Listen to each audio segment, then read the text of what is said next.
Dino और जादुई मछली की टोकरी। एक गांव के कच्चे मकान में एक बूढ़ा मछेरा रहता था जिसका नाम डीनो था। वो निहायत सादा, खुदातर्स और शुक्रगुजार इंसान था। उसका वाहिद दोस्त एक बातूनी, होशियार और मजाहिया गुलैरी थी जिसका नाम मोनू था। दोनों गुर्बत में भी खुश थे। एक दिन डीनो झील के किनारे मछली पकड़ रहा था कि अचानक उसे पानी में चमकती हुई जादुई टोकरी मिली। मोनू ने मजाक उड़ाते हुए कहा, अब इससे सोना निकालो। मगर जैसे ही डीनो ने दुआ के साथ टोकरी खोली, अंदर से ताज़ा मछलियां निकली। रोज वो नई मछलियां पाता और इन्हें बेचकर कुछ पैसे कमा लेता। जल्द ही पड़ोसन शमशाद बेगम को शक हुआ। वो शोख, गुरूर से भरपूर औरत थी जो हमेशा डीनो का मजाक उड़ाती थी। एक दिन उसने चुपके से मोनू से हकीकत उगलवा ली। चालाक शमशाद ने जल्दी से डीनो से शादी कर ली ताकि वो जादुई टोकरी पर कब्जा कर सके।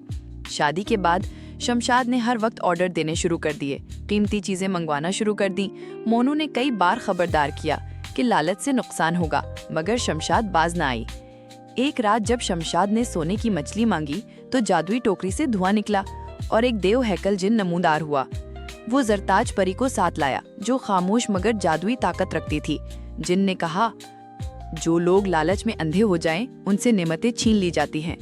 परी ने हाथ हिलाया और टोकरी वापस ले गई। शमशाद को एक सुनसान जजीरे पर पहुंचा दिया गया जहां वो तन्हा रह गई। डीनो ने आजिजी से तौबा की और दोबारा सादा जिंदगी गुजारने लगा। मोनू खुश था कि सब कुछ मामूल पर आ गया। डीनो ने फिर कभी लालच ना किया और अपनी जिंदगी को अल्लाह के शुक्र के साथ जिया। पैगाम: लालच इंसान से सब कुछ छीन लेता है, जबकि शुक्रगुजारी सुकून और बरकत लाती है।